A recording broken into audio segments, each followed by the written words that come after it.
At this time, I'd like to introduce our keynote speaker for lunch. I'm here still. Still here. Mr. Dave Kennedy. Dave Kennedy is the founder and principal security consultant for Trusted Sec. He's got a string of certifications a mile long behind his name. Won't read them. He was formerly the chief security officer for Depot. Presented over 300 conferences worldwide, guest appearances on Fox News, CNN, Huffington Post, Bloomberg, BBC, and a bunch of others.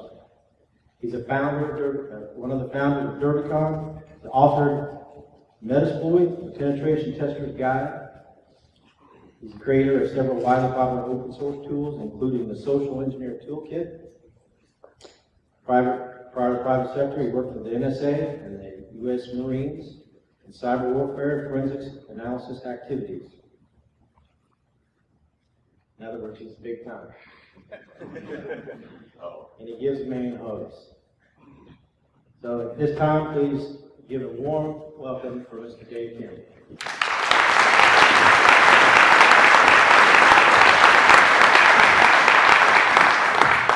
Well, thanks everybody for coming to hear me rant for a good hour or so. Appreciate the Louisville Metro for having me out here. Unfortunately, I didn't make it last year, but it really is one of my favorite conferences to come to and get to see the folks that I see year after year and new faces all the time. So I'd like to give a special round of applause for Fritz for having me again. So I didn't recognize the guy when I saw him. He lost a ton of weight. Congrats on that. So. Anyways, I got the intro, but it's funny because when I do media appearances, I have both, Republican friends and Democrat friends and libertarians and, pescatarians and everything else. When I go on these different shows, they're always angry at me. From like my friend Martin Boss, who spoke here a couple times, gets angry when I go on Fox and Friends and Fox News and all that good stuff. And I have other friends that get mad at Huffington Post, so I try to balance them all out and do different ones each week. But really, this talk, and when I come out with this talk, I get to see a lot of different companies. I get to see a lot of different things that are happening in the security industry. And when I get into an organization, and let's say I break into them, or I hack into them, or I do a risk assessment or a program maturity assessment or something like that, I get to see where they've kind of come from the trials and tribulations of, hey, here's where we started with our information security program, and here's where we're at today. And so really, this talk is centered around what I see in the industry. What's really happening out there, and where we need to move to in order to fix what we see today. And I think there's a lot of concerning things happening in the industry right now, but I also think there's a lot of great things happening in the industry right now. I'll talk a little bit about those as we go along here. So today, it's harder to manage a large amounts of data, especially as companies grow. I know, coming from the chief security officer side, having logical and physical access in an international company with over 20,000 employees in over 77 countries, the business moved on its own, right? Does the business stop for security ever? No. So they keep moving along, they keep adding new systems, they keep adding new third-party things, clouds and all that good stuff. They keep adding new things every single day, and for us, we're always behind, shoveling and picking up and trying to figure out what's going on in order to get everything ready and fixed and make sure that we have a low risk and all that good stuff. And so it's harder and harder to manage all this data because everything's moving technology. We had a little bit of a lull period, from the early 80s to, probably the mid-90s where, technology really hadn't been integrated into everyday, part of our lives. Now we carry it with us all around us. It's in our phones now. It's everywhere. And so there's no way for us to manage this logically in security right now. I mean, MDM, when I talk about us bringing the perimeter back, MDM just blew our whole perimeter out of the walls again. Same thing for cloud computing. So if you look at statistics, and I'm not a big statistics guy because I think a lot of them can be, misinterpreted or shown a different way. But if you look at just pure breach statistics, last year alone, this is from datalostdb.org, we had 1,623 data breaches, right? But prior to that, we had 1,091. So if you take those and look at that, that's a 67% increase from the prior year. So we're getting a lot better, right? Oh, why not? Do we know why we're not getting better? Because it's technology. Again, we can't handle it. We can't move forward with it as fast as we can. And I'll talk a little bit about that in a second here. But if you look at us, it's not looking good for defense. We're sitting there trying to proactively defend our corporations or our companies or our country in a way that makes sense or logical access to us, we're not able to do it. Now, one thing I notice in the industry is that we have a lot of buzzwords, don't we? Right? Advanced persistent threats, data loss prevention, next generation firewalls. The new one I heard today, which is going to be the next big one, was there's 2 big ones that are happening next year. So just prepare yourselves and your sales, and close your doors to the sales guys for the next 2 years or so. It's going to be advanced volatile threat, so in-memory detection, and IDS and IPS 2.0.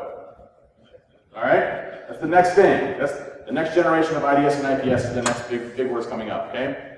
So we look at these technologies that we have here, and when we deal with all of these different pieces of technology that we have to integrate into every single day of our lives, does it make it better for us? Maybe. Or does it make it more complex? Maybe. So what we do is we buy a piece of technology. Let me just understand real quick. So does anybody here have enough funding for their security program right now?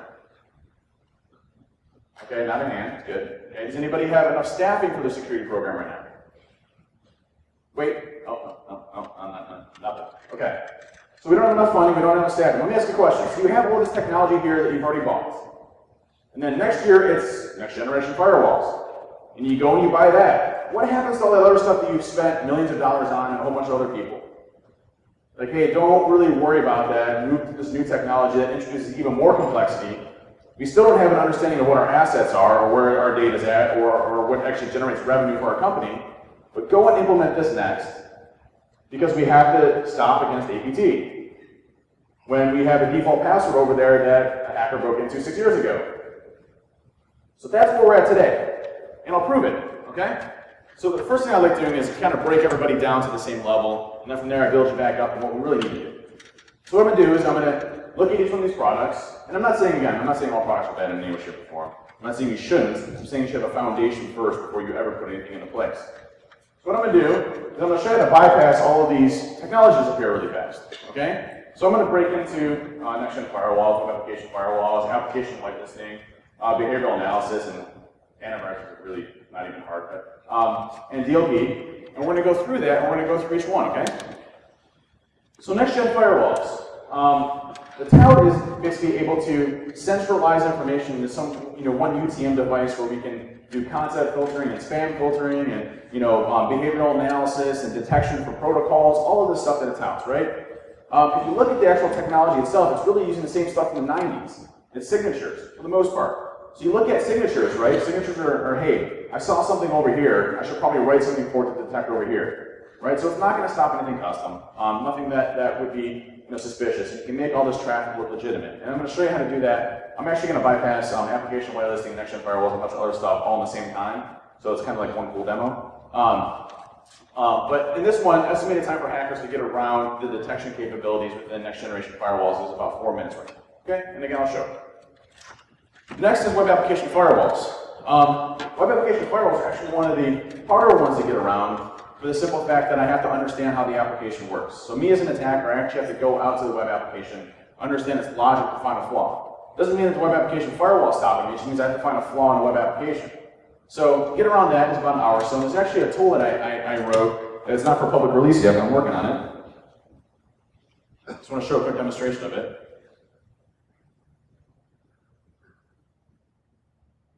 Everybody see it okay?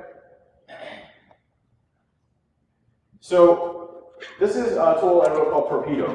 And what it does is it basically sets up as a kind of like a man in the middle, and you can put Burp through it. And so what happens is, let's just say I want to go and I want to target a specific web application firewall. What it'll do is it'll profile sending different requests for known rule sets in those web application firewalls to profile what that actual web application firewall is. Then once it does, it uses a bypass to get around it. And I have about 57 bypasses total so far for different web application firewalls. So, it doesn't take long, it's only a few minutes. So, let me get my IP address real quick here, hang on, show you.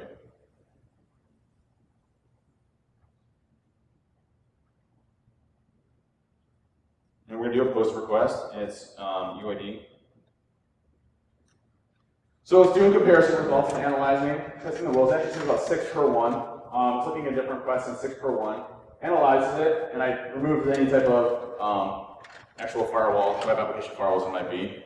What it does is then puts you into here, and anything that we do, let's just say it's a simple SQL statement, like like or 1 equals 1, which should get picked up by almost every web application firewall, it'll go in and code it properly to get around that specific firewall and send you the output of the law.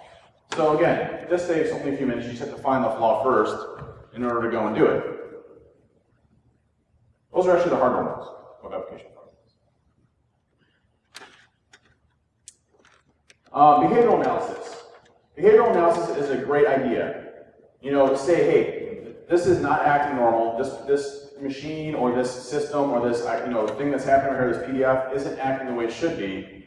So we need to look at that and investigate more properly. That's great intentions.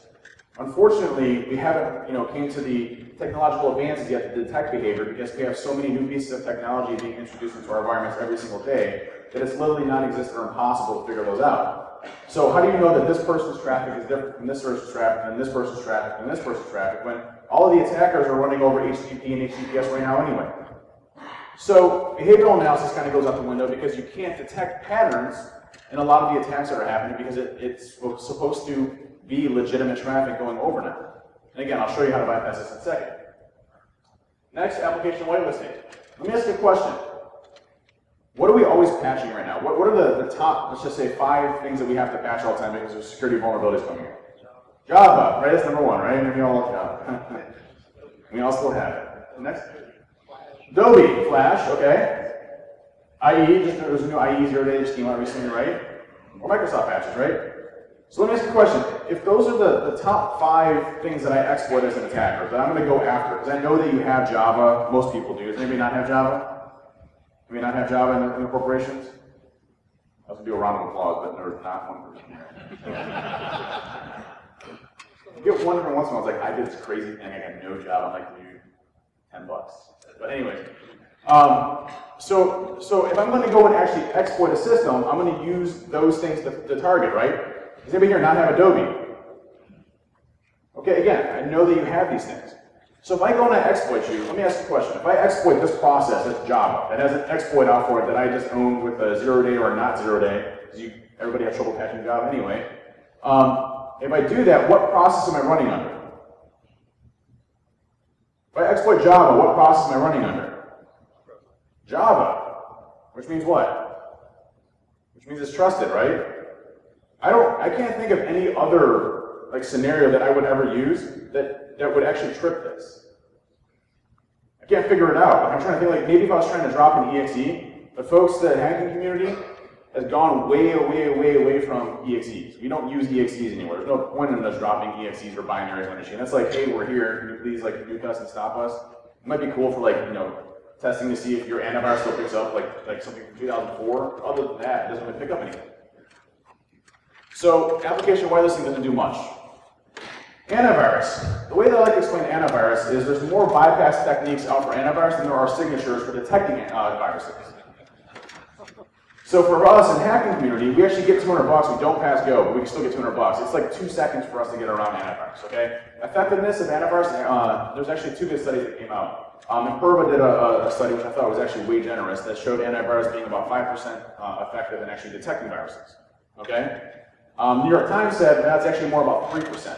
I think that's still pretty generous. There's so much custom stuff coming out of there all the time that these antivirus companies cannot keep up. That's why they've moved to more of the endpoint protection things and all those other things you hear. And what else do they have? I don't know. I don't know. It's all new stuff. It doesn't work. Then you have DLP.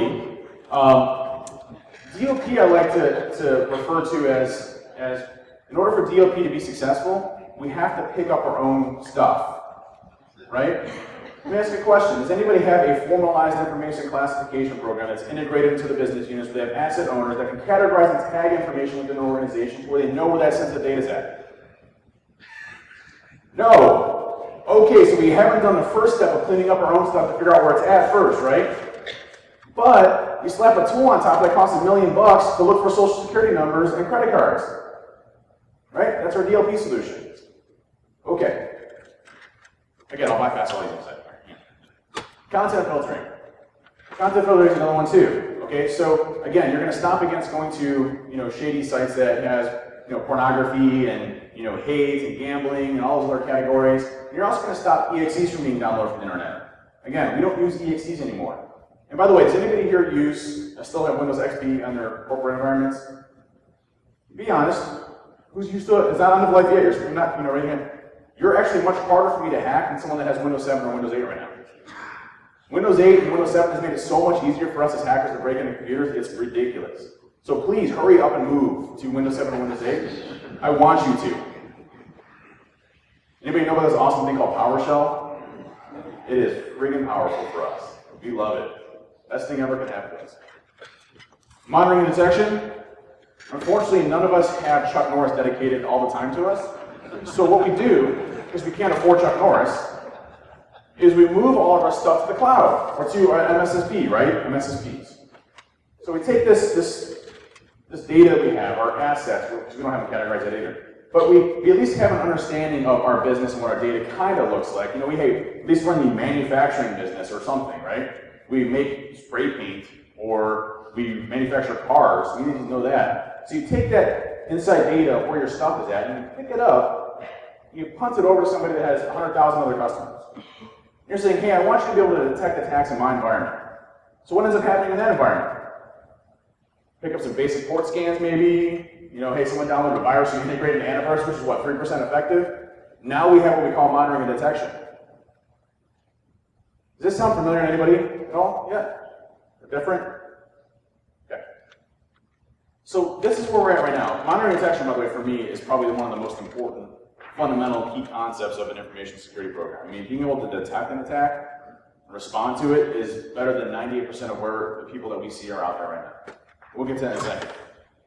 So let me show you a demo bypassing them all, okay? And this is one of the tools that I wrote, but this is a new release. I did a release at DEF CON, and we had probably 3,000 or 4,000 people in the audience, and one of my good friends is Kevin Mitnick, and so he came up on stage, and we did a live social engineer of one of our customers. Now, they gave us permission and all that good stuff, so it didn't like I was attacking a customer. But we did a live social engineer on stage to show how effective it was. And this customer had a NextGen Firewall. How do I best explain it without giving it away? It's a box that blinks, that when email comes in, it virtualizes it, sandboxes it, to make sure that it's not malicious. No idea what that would be. Had those in place, had content filtering, had DLP, and he had application whitelisting. So again, this company had spent millions and millions of dollars on technology. What we did on stage, we called them up, and we did no reconnaissance whatsoever. All we had was 6 phone numbers, okay? We called them up on stage, and we said, hey, this is so-and-so from the HR side, and Kevin was doing all this stuff. Just want to let you know that, you haven't filled out your healthcare information. Have you had a chance to fill it out yet? He's like, you can hear him start typing, scrambling for, trying to figure out what he's talking about. And he's like, no, I haven't seen her, I haven't signed it. Like, oh, it's okay, just go to this website, fill it out, and you're all set, you don't have to worry about it, and I can go on to the next 50 people I'll have to call. So we did this on stage, again, no knowledge whatsoever. Here's what the attack kind of looked like. Now, I'm going to be picking on Starbucks. No offense to Starbucks. Starbucks is awesome. Actually, shoot for coffee. But it was just, I randomly select top Fortune 50 companies that are my customer. And I just kind of use them as kind of bait, because I can. And so, if you look at Starbucks, what I'm going to do here is I'm going to simulate an environment that's Starbucks in every way, shape, or form, okay? And we're going to basically create an entire mirror of a Starbucks website. And then later what you're going to see is I'm going to be able to show what actual technology Starbucks has without ever touching it, all right? So, ignore all my crazy typing here, because I need to type a bunch real quick. I'm actually typing a little slow today. So it's www.starbucks.com. So we're going to go ahead and we're going to clone this website. And what's going to happen is it's going to clone this website. It's going to wrap some bad stuff into it. Now what it does differently is PowerShell, as an example. If it detects that PowerShell is installed on the computer, and by the way, in Windows Vista, Windows 7, Windows 8, it's installed by default. It has to be installed. It can't be uninstalled. Then what we do is when they actually execute this, it runs something inside of memory, so it never touches your disk. It doesn't hook itself. It doesn't drop an executable. It's running in this thing called memory. It's kind of like, behind the scenes running everything. And it shoots out HTTP and HTTPS, so normal HTTP and HTTPS traffic. And it hooks into your proxy settings. So if you have an authenticated proxy, guess what you did when you went onto that website in the first place? You authenticated. Therefore, I hook into those and I ride that normal channel over to my attacker machine. So it does all that. And everything's done over AES 256 encryption. So you can't see into it, you can't do anything, it's all chain encryption. Anyway, So it's right here. And what I'm going to do, just go to this IP address. And again, if I was doing it in a normal attack, I'd register a very similar domain name that looked very similar in nature. We can get around clicking too, by the way. It's called webjacking, and I'll show you in a second. So we always tell our people in education awareness to hover over the link.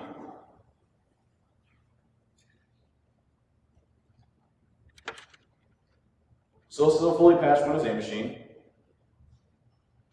And we're going to go to this IP address.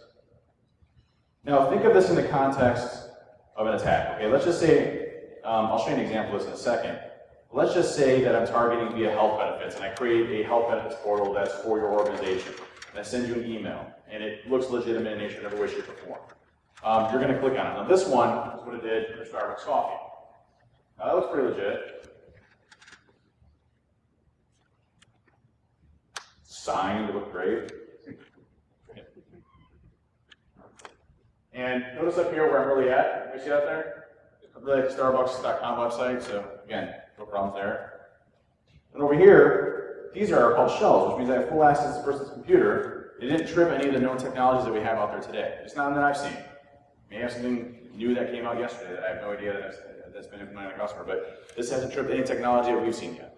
So this gives us full access to this person's computer. And I always mention this as kind of a side caveat too.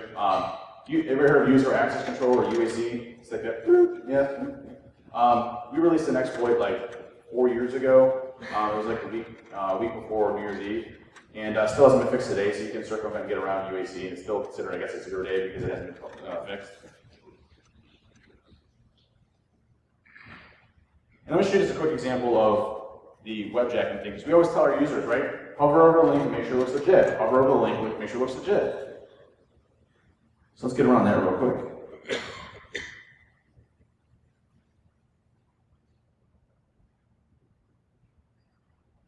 And let's do Starbucks again.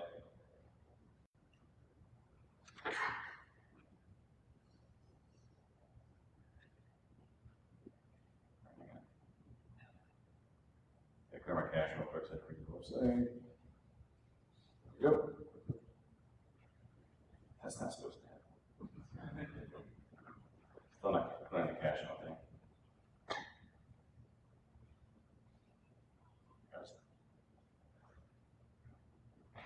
Here.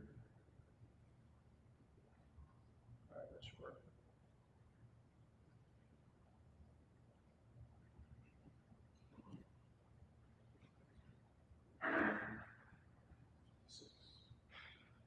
All right, so this should work this time. There. So this can be in any context. I mean, you can have it hit you a really nice page, especially for the benefits page. You have it say benefits, .starbucks.com. That would be a legitimate domain name, right? Right? So you have .starbucks.com. So if I click on this, and make the web page look nice and neat, this is just a proof of concept. If you hover over that, see down on the left-hand side, what does that say? See that?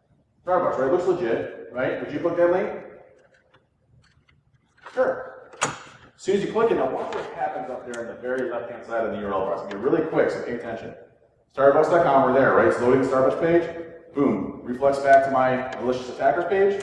Don't even know the difference. Looks legit. So, you know, another type of crazy attack that's happening right now, and these type of things. Things that we didn't necessarily know about.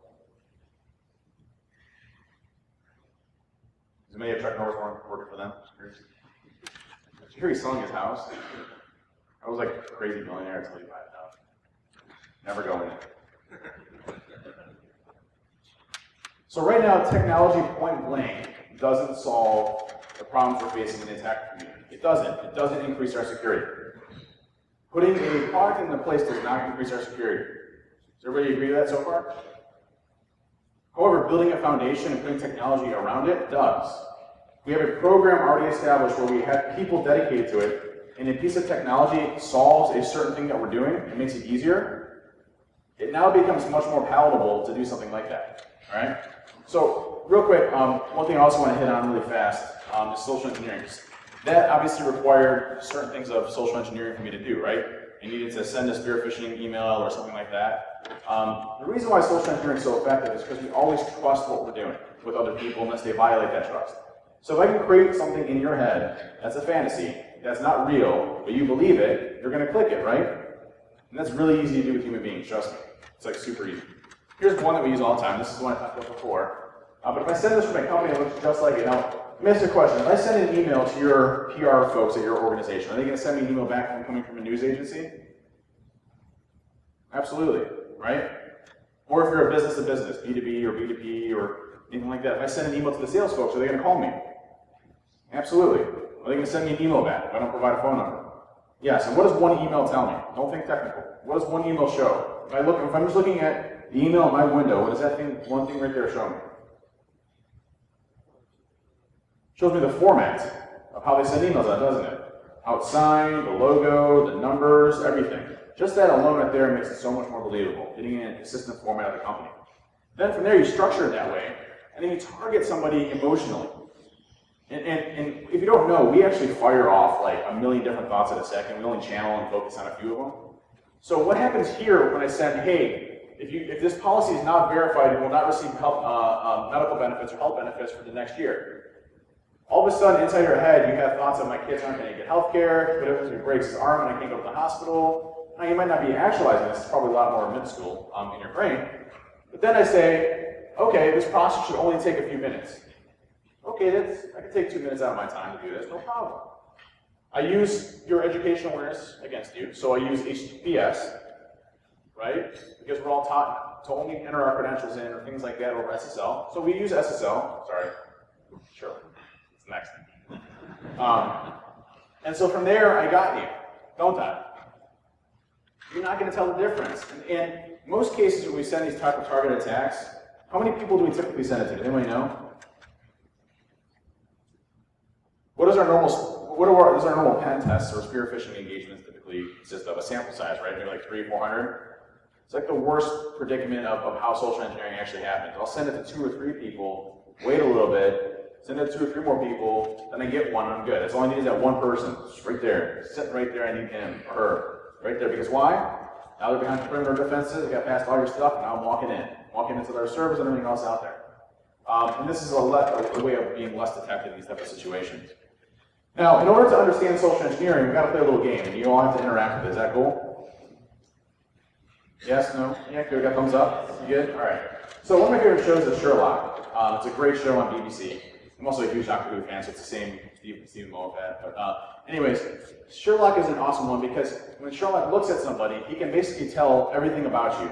What you ate for breakfast, how you got there, was it a train or by a bus, or you smoked a cigarette, or, I mean, it's just like a really cool, like, genius, like, type show. And so, what we're going to play here is a little behavioral experiment of what your first impressions are of an individual, whether or not you trust them or not. And the reason I show this is because based off of what we build as a fantasy, we can make a reality on what we're actually trying to target. So let me ask you a question here. Would you trust this person here? Trust or don't trust? And guys, of course, you're going to be like, oh, I don't trust because he's a dude. Well, obviously, you're sitting next to other dudes that look at us like this. So this is the icebreaker one. So do you trust or don't trust? You guys are trust. You still got one guy back there that's like, nope, no way, nope. But if he came out, when I say trust, I'm not saying with your kid. I mean, if he was just sitting there and he's sitting right next to you at a table and you start striking up a conversation, would you trust this person or not? Okay? Sound good? Fair? All right, so we trust this guy. Now let me ask a question. Take him and his personality out of it. Would you trust him? He looks like every IT guy in here, right? We're all Edward Snowden. Looks like every guy. But what we believe and what we're taught and what we're sent as far as messages give a direct impact of how we perceive people and what we feel about people. I mean, some people that are activists say, I would absolutely trust him in a heartbeat. He did something right. People on the polar opposite are, he's a traitor. They definitely don't trust him. So based on how we perceive things and all that is a big thing. So we trust. All right, what about this guy? Why not? Sales dudes. No way. No way. It's like, give me your business card and I'll get you something free. Or, hey, I'm going to take you out to Morton's and buy our product, right? We don't like sales guys because we feel like we're doing something wrong every time, right? So sales guys we stay away from, and it's not because they're bad, it's just because it puts us in an uncomfortable situation. We don't want to be put into that situation to be forced into it. We've all had freshman salespeople, right? Freshman salespeople. So sales guys give us a negative connotation. That's why they have to work a lot to get above that and fix it. And there's a lot of great people that are doing it. It's just we have a lot of bad interpretations in our head based off society, so we don't trust. Okay? What about this? When you're walking in a mall and you see those dudes in the middle, they're like, hey, can I talk to you for 2 seconds? Does that make you so uncomfortable? It's like, don't look, don't make eye contact. Don't make eye contact. Shh, Gavin, shh. Keep walking. So, no, right? Because of the situation that we're put in. But if that person right there, I'm saying that person, was walking on the side and said, hey, can I talk to you for a second? Hey, I popped a flat tire, can you help me out? Oh, yeah, sure, no problem. Different situations cause different emotions in our head. And this is things that you can use in social engineering as a benefit. We use them all the time when we break into companies. So don't trust.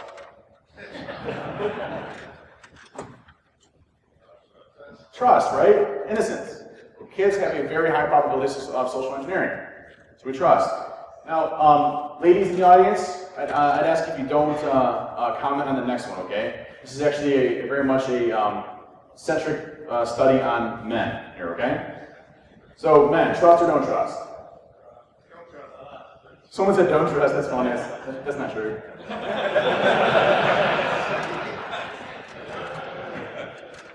So does anybody know the only thing that it requires, for a female, by the way, this is a lot of lessons here, it's proven statistically through Harvard and Case and a bunch of other ones.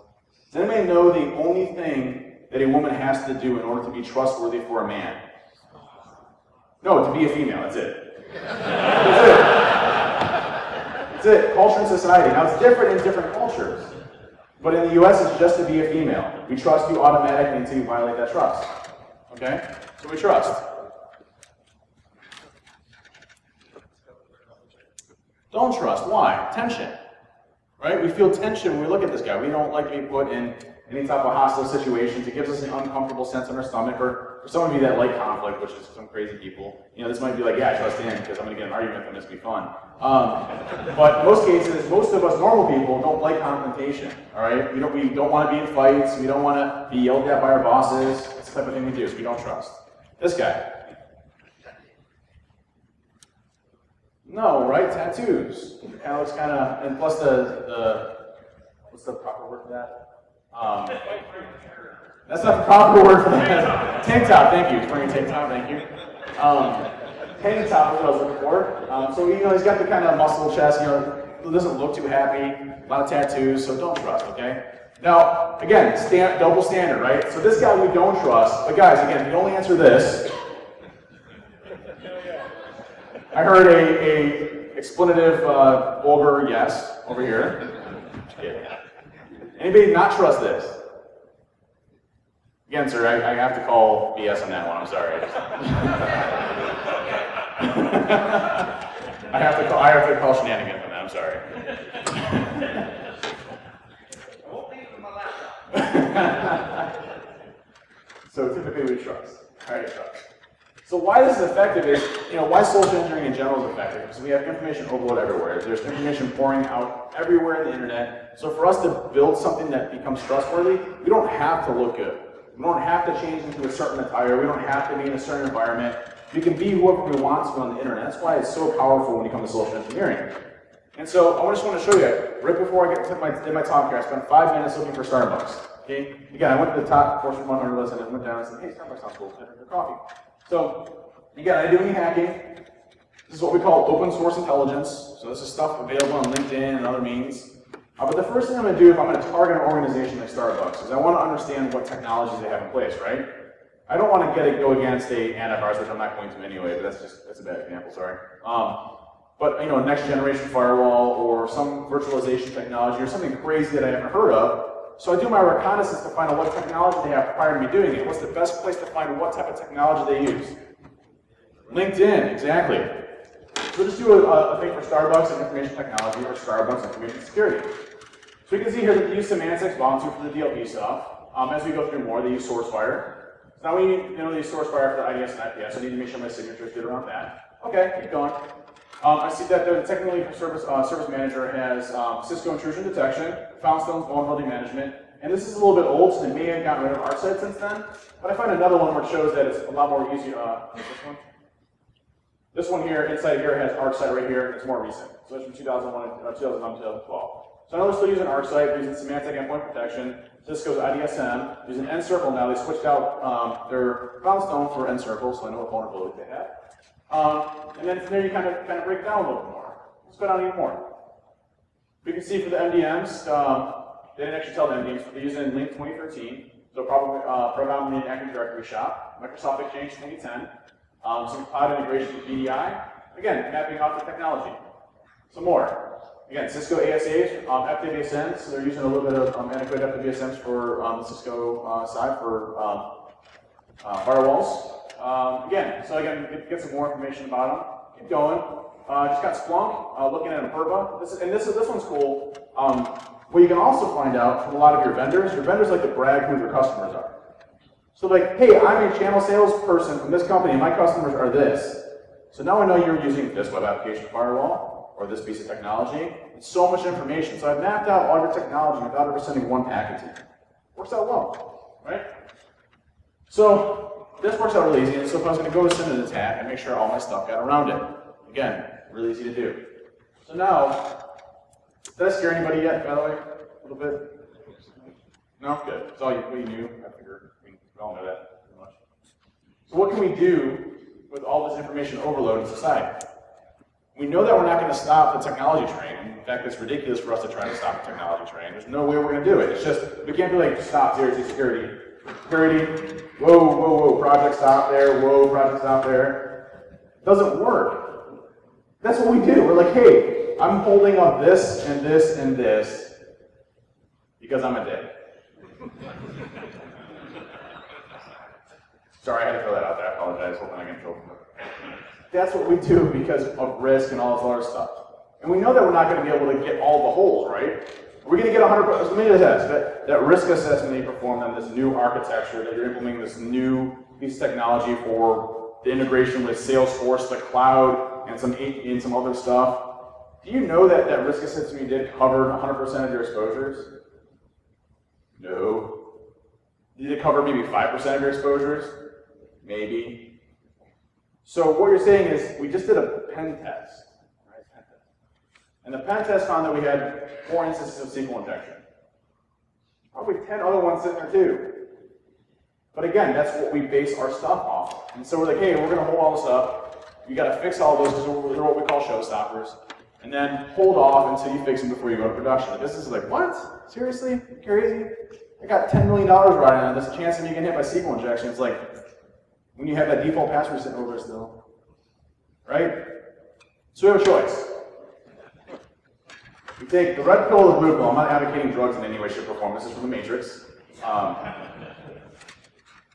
And if he takes one pill, he wakes up and it's all horrible. Anyway, so we can take the red pill and the blue pill. So we can keep doing the same thing. Now, does anybody know the definition of insanity?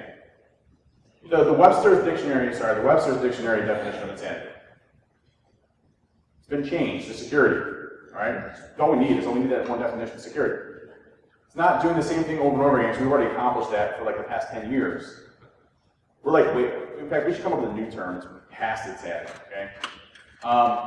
We can either keep doing the same thing over and over again, the same thing that we hear every year from every conference, from every organization, or every new piece of technology, doing the same exact thing or change something a little bit different. And it's stuff that we've all heard before. I'm not coming in here preaching anything magical. But it actually requires us to sit down and work. We actually have to get off our computers and talk to people and communicate, which we hate doing in IT, because like we stand in front of computers all day. That's why we're successful today. So why change it? Same way. The first thing we need to do is burn down what we currently have. All right. I'm not saying everything. I'm not saying what you've currently put all of your hard work into, because that would just be great. But what you need to do is take a step back and look at what you're doing and seeing if it is that definition of insanity. And what I'm going to do is I'm going to tell you 5 steps. 5 steps. And it's a 5-step program, not a 12-step program, but a 5-step program. All right? But what we can do to fix security. These 5 things, if you do them, it will work. And the way that I know that is because I built a successful security program in a Fortune 1000 company, where it was one of the most horrendous, when I first started off, it was one of the most horrendous places I've ever been to. I mean, it's like, hey, we're going to stop patching for 2 years because we don't want to impact the business. Really? Seriously? It's like, hey, we have NetBIOS exposed to the outside because we can. Okay. So, one of the worst, one of the best that I've seen. I'm not saying that to tout an ego or anything like that. It actually worked. We actually had people as business turned security into a business driver. We started winning work because of it, and our quality of our products, and all this other stuff. People saw the need for it. It wasn't Big Brother coming down and stopping the show and doing all this stuff. It was like, hey, these dudes are literally trying to help us. Let's figure out how to work a way to do it. And we actually work with people. It's like, hey, you don't want to do that? Yeah, I understand, man, I understand. Can we work to at least come to some middle ground or something, to at least do something better? Because, I know it's not going to be perfect, and that's cool, no worries. We figure it out. Or, if the guy's got to work on a big security project and feel bad about it, I go and buy him beer and pizza. Like, every time. I spent more of my paycheck on beer and pizza than anything else. So just helping the IT guys out when they needed it. So step one, change the culture. When I first got into Diebold, the first thing I did wasn't implement a new product or fix a patch or change net BIOS because there's too much stuff to do in realistic time. I only have 3 people. 3 people trying to fix a Fortune 1000 company is not possible. It's not going to be able to do it. So instead of taking that battle and just killing yourself year after year after year and trying to implement this or get this done or fight this battle or do this, why not focus and work on people and start building relationships? Sitting down with people and saying, hey, this is what we're trying to do here in our mission, well, how can I help you out? Working with different areas of the business and do favors. Like people will favor you back. Go on, if someone's got an issue with their computer, sit till 2 o'clock in the morning as a chief security officer of a Fortune 1000 company fixing their computer. And someday they'll remember that. So you do stuff like that to make and change the culture. The first thing is education awareness. And when I say education awareness, don't click this. Those CBT things that we do are crazy. Like I was the chief security officer and I just clicked through. It was like next, next, next, next. Oops, I got that wrong. Okay, C, next, next. Okay, got that wrong. Hit C, next, next, next. Finish. It's not teaching me anything. What education awareness does isn't about clicking. Or not doing this or not doing that. Yes, you can communicate acceptable use and all that good stuff. But what it's doing is telling the mission of why you're doing things in the company. I'd have town hall meetings and just tell them how to fix their home wireless networks. Or have security education because focused on them, the associate or the employee. Things like that resonate and have a huge impact on a lot of the people in there, and it started getting a lot of recognition from our teams.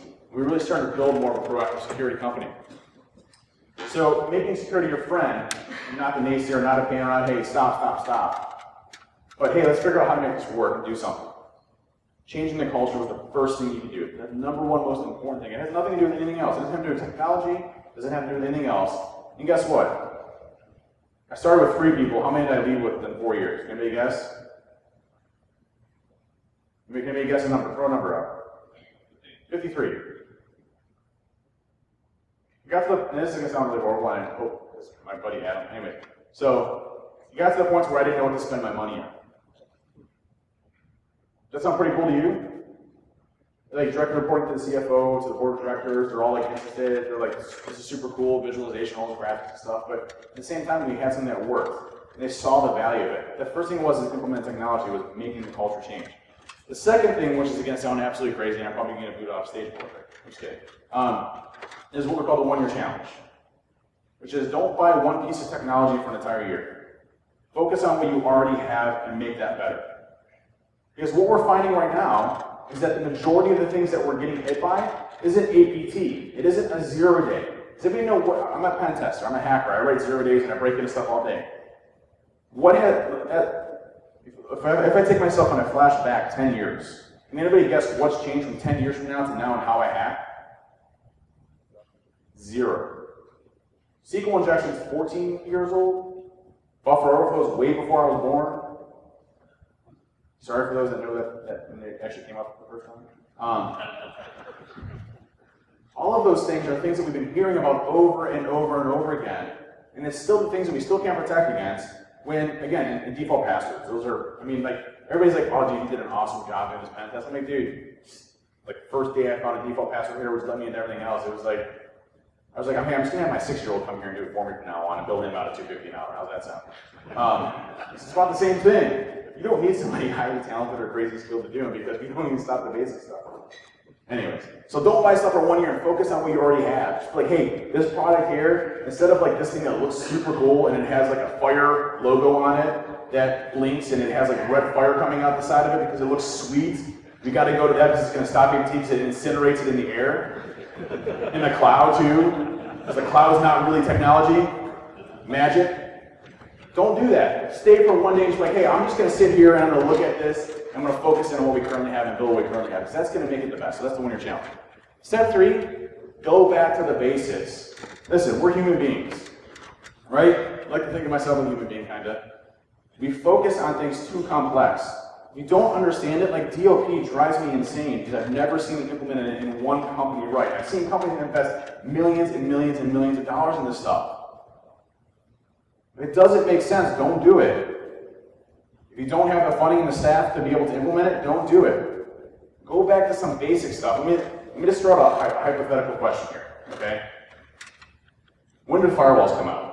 I think Marcus Rayam has the claim to fame for the first firewalls. Anybody know when it first came out? I don't either, but I was curious.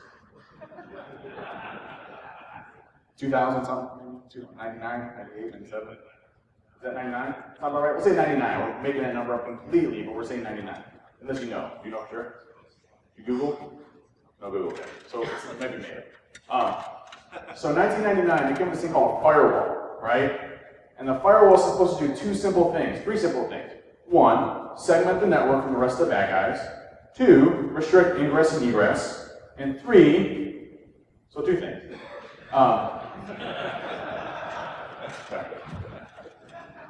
So we have these two things that it's supposed to do. Now let me ask you a question. All right? When I pop a machine that's sitting behind the perimeter defenses, behind the firewall, and I hack that one machine here, this machine that's behind this firewall, right here, where am I at on the network?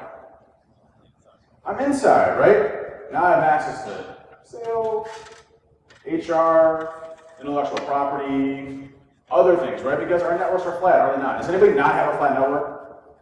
Because I'll give you a round of applause here. So everybody got a flat network. Not one person has a segmented network for different, divisions or continents. Okay, good. So again, we're in the same boat again. We're still on the same page. So these things that we came out with in '97 that could have stopped like 90% of breaches that we're seeing out there. We got really strict egress filtering and ingress filtering and segmentation of networks where you don't allow salespeople to touch HR stuff or HR stuff to touch intellectual property to touch this division or this division. We take the easy way. It's like, hey, no idea, it's too complex. Open. Good. We're dealing off a network that we built in 2001 that we haven't touched since then. Too scared. That's where we're at today. But again, we focus on the basics, going to simple concepts. The way that I look at simple concepts is that I visualize things that make sense to me because I don't consider myself very smart. And so you look at these three things here, and these are the three things that I think make the most difference in a company when it comes to security.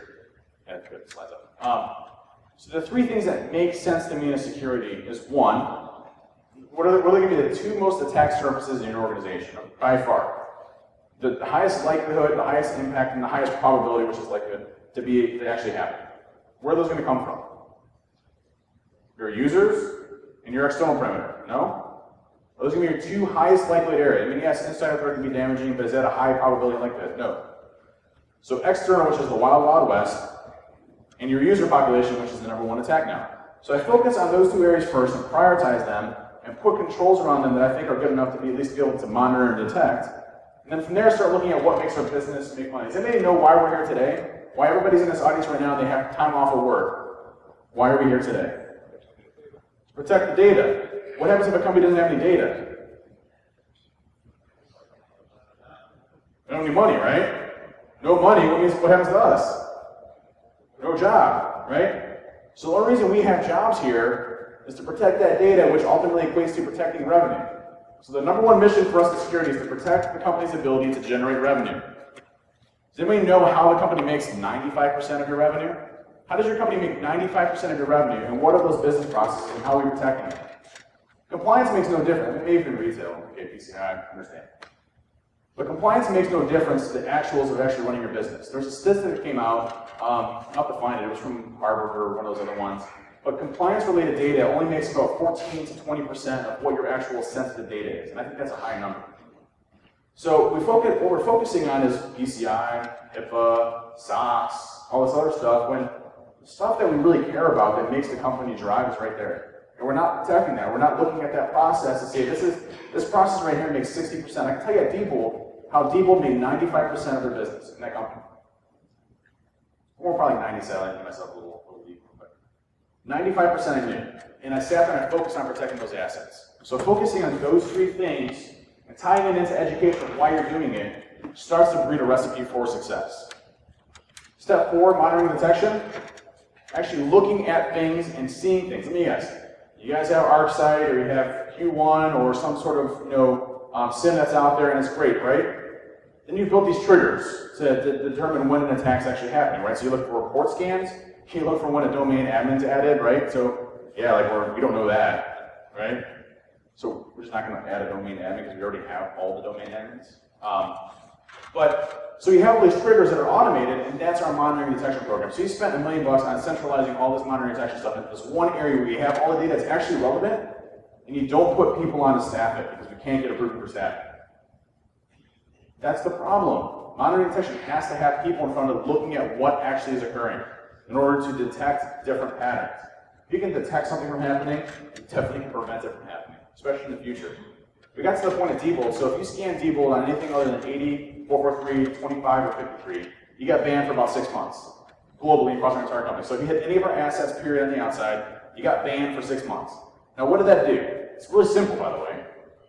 Limited about 80% of our noise. So 80% of our noise is now gone. Just moved it out of the way. Now we're focusing on 20%, and we start homing in on that now. We're like, okay, let's start looking at our web apps now. Let's start tying in detection in our web apps and predefine attack patterns in web apps. Okay, if you do some sort of attack on our web apps, you're banned for 6 months. Okay, we limited to 5% of the threshold. Okay, now we got 15% to work with. Now I'm actually looking at intelligible data where people that are actually trying to attack my organization, I can actually look at that data and figure out what's going on. That works. We got to the point where we had 3 or 4 penetration testers coming at the same exact time at us with different attacks, and I would go on a plane for 14 hours flying into Europe. Hey, good luck, guys. Don't let them know what's happening, and just fly on the plane, you get back, you have 600 voicemails, your voicemails, box is full, and you have 500 emails you're trying to catch up on, mass mayhem going on in your office, and you do it great during a huge network migration. Works really well. But it's real world. You're trying to get to real world. You're going to have attacks coming at you at all times. So that's when it happens. Last step is penetration testing. For me, risk assessments are great for prioritization and understanding where you're moving your program to. Couldn't agree more. What a penetration test is supposed to be is not what we're getting today. Has anybody read through a penetration test report for the whole thing, like page 1 to page 972? Couple? No? Those aren't relevant data to us. What a penetration test is supposed to be is simulate a hacker and how well we can defend and respond against it. Okay? So you need people that can actually go and perform a penetration test that simulates an attacker. Simulates a hacker trying to break into your company. Why? Not because you have SQL injection here or a buffer over there. Hey, that's important, I understand. You can still fix those. We'll still find those, all that good stuff, or wherever you go, whatever. They're still out there. But what a penetration test is most impactful in doing is testing 2 components that are so important that no other assessment out there that you do, and I recommend building these in-house, by the way, can do, is 1, your monitoring and detection programs, and detecting how these attacks are happening.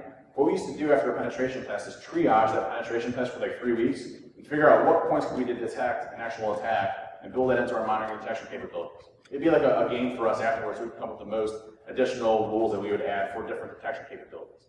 Awesome. The second part it does is you've ever got a penetration test done before and they found SQL injection in this one side and they find SQL injection next year at a different place, right?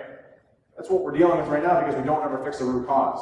What a penetration test can do is say, listen, you got SQL injection here and here and here. I can tell based on what I'm able to find that you have a problem with your third-party vendor management program and how you actually do your assessments on there. Let's take a look at that, figure that out, and build security into your third-party vendor management. That's how you start to fix these things root cause. And the only assessment that can ever do that is this, ever. Lastly, before I take off and get off the stage, step away. Take like a 1-week hiatus. Obviously get approved. I'm not condoning just ditching work. But go somewhere remote, no cell phones, because what we do in everyday business, and I was 100% guilty. I actually have to read this book once a month to remind me of who I was when I was working for a corporation. But take this away, put it down for a week. And just sit there and think about how you're actually going to build your security program. Because what we do in most companies is we go into firefight mode. We have 300 emergencies all the time running consecutively, and there's no way that we can intelligently manage them. So we sit there, we're trying to put out fire here, fire here, fire here, fire here, and that's our day. 8 to 5, 8 to 5, 8 to 5. And then you're like, oh, hey, I got one thing done. I wrote 2 lines in a new policy. Yeah, buddy, this rate, I'll have this policy done in 16 years. Yep. Then we'll finally get MDM rolled out. So take a step back, 8 to 5, focus on proactive. Hey, maybe dedicate a couple hours, all right? 8 to 5, more proactive.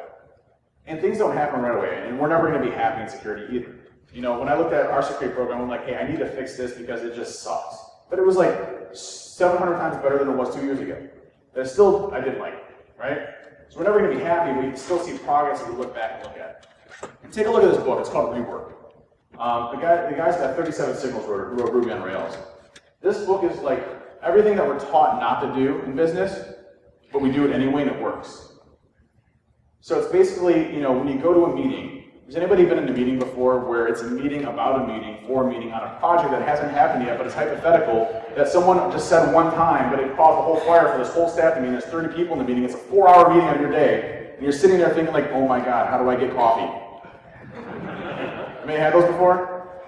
Those do nothing. Those do nothing in your organization at all, whatsoever. You're literally losing 4 hours of your life and you're never going to get back again. I would rather listen to Miley Cyrus or Justin Bieber than go through that. Actually, I have Miley Cyrus in my clip. No, I was in the bathroom, this is no joke, I was in the bathroom, and someone's phone ringtone started going off and it was Justin Bieber. Talk about an awkward situation. No offense if that was anybody here, but anyways. So, get this book. What it tells us about meetings is have a 10-minute meeting. And have the people that can only do the work in that meeting. And stand up the entire time because you don't want to be there for more than 10 minutes. And get it done. There's a lot of lessons in there to be learned. And it's cool for me because I like space out a lot and stuff. You know, the chapters are like 4 or 5 pages long. They teach us so many different principles about business. I read this all the time just to make sure that I know who I am. Alright? Anybody have any questions? Yes, sir.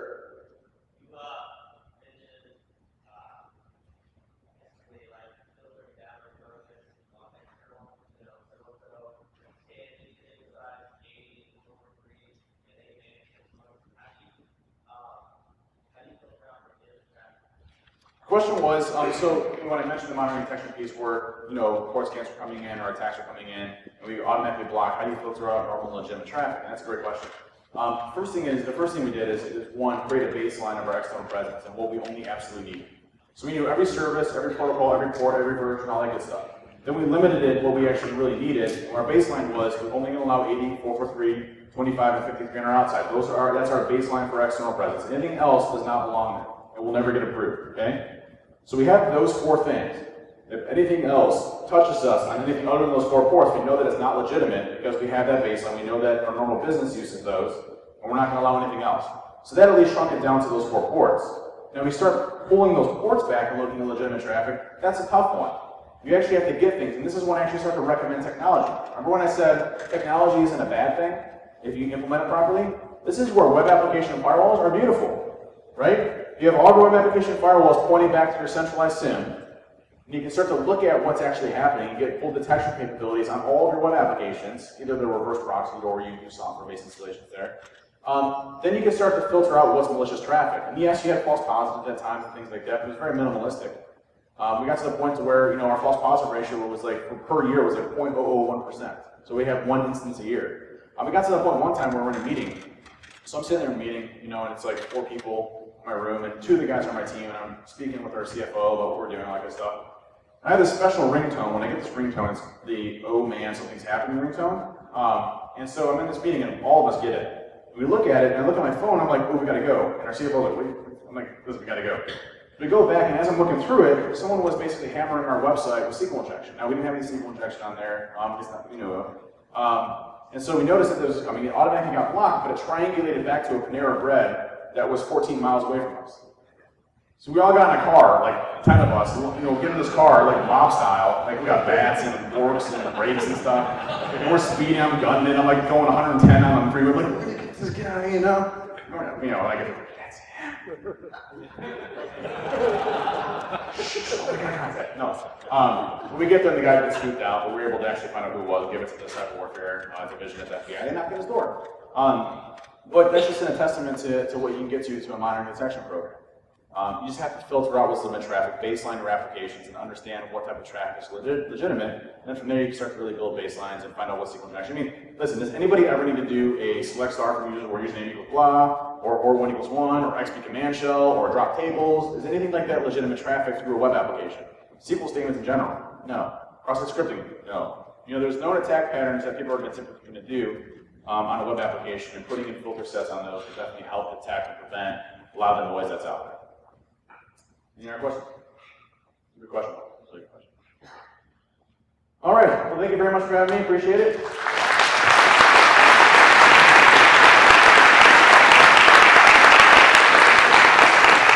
If anybody wants to talk further, I'll be at the booth for probably the next hour or so over there on the left-hand side. I'm more than willing to chat with you. Take care. Thanks again for having me.